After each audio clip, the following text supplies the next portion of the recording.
But in the beginning, it is very important to stick to one. We should not try to do all, because because we devote very less time to each of this meditation, then they will not develop in you. We have to stick to one and devote time to that. And then once when you devote time, and when your practice is more stabilized, then once when it's totally stabilized, then you can choose another one as well. But in the beginning, it is not a good idea to do many different kinds of meditation. Just stick to one.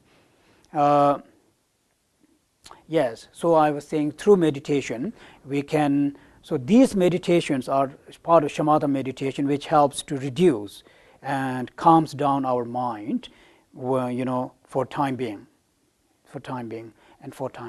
And if the meditation develops more and more and more in you, then the outer condition, these outer conditions, they would have less effect on you.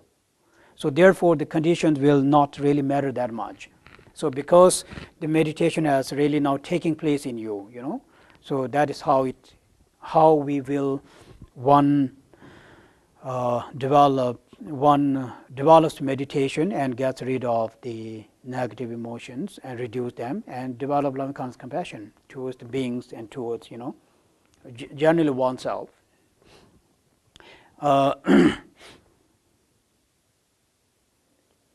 Okay, so that is about, and then refuge. Maybe I should explain a little bit more about refuge.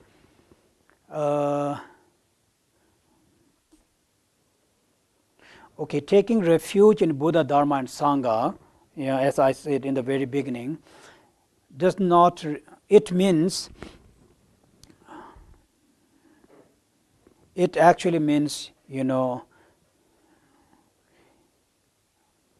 following the path of the Buddha and following the instruction of the Buddha to enlightenment. That is what taking refuge in Buddha, Dharma, and Sangha means.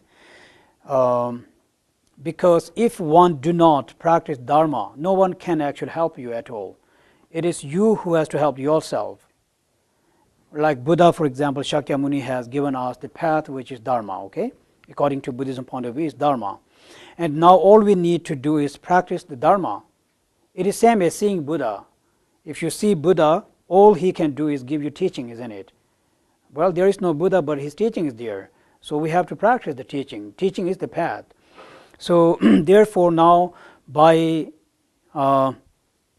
listening to his teaching or following the path that he has given us, if we follow that exactly, then we will reach enlightenment as well. So that is what generally in Buddhism we say taking refuge in Buddha, Dharma, and Sangha.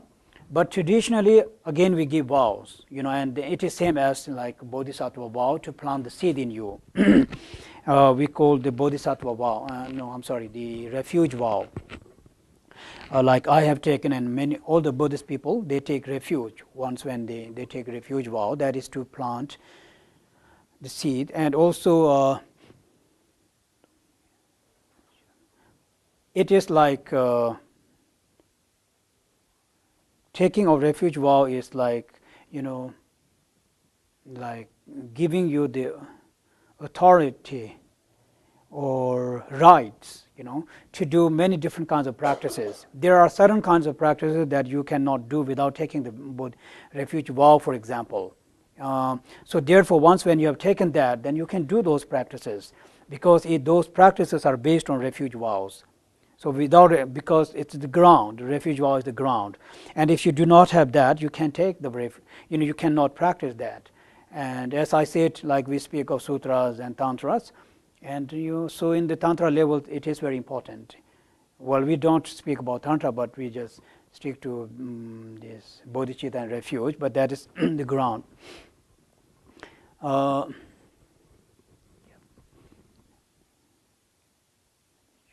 Yes, okay. And as far as Dharma, when we speak of Dharma is concerned, yes, I said Dharma means Buddha's teaching.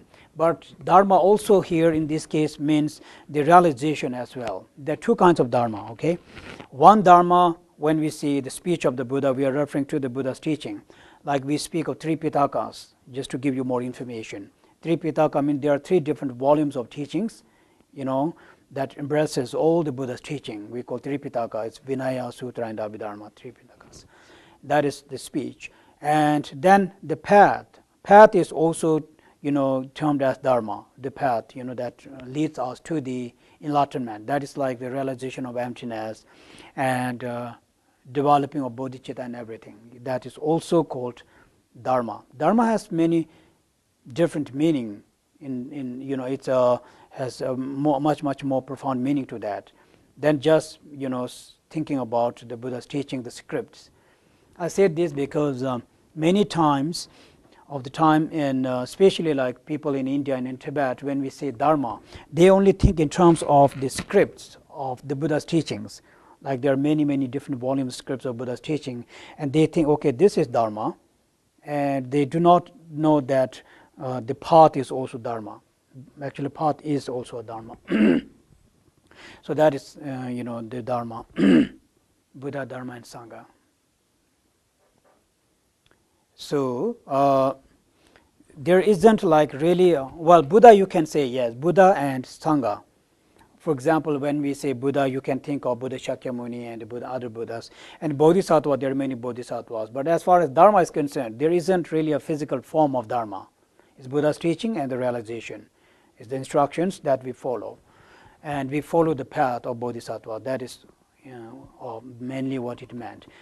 But traditionally, there are many other explanations and many ceremonies that we do when we take Bodhisattva vow or Refuge vow. But then that is, has to be explained when you receive the Bodhisattva vow or Refuge vow. Or maybe when you are more interested, then we can, you can ask someone to explain more in detail.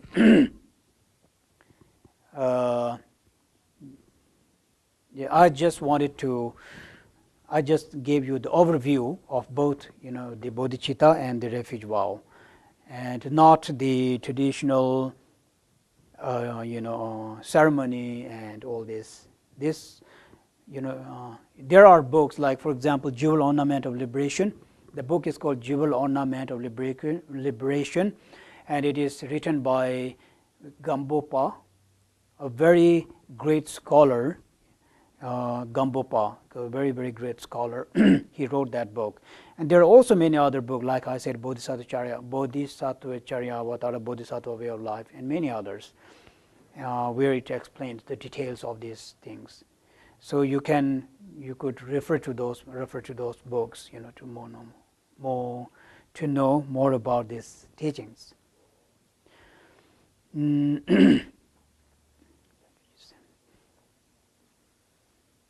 Okay, so I think I briefly gave you all the overviews, so I will stop here.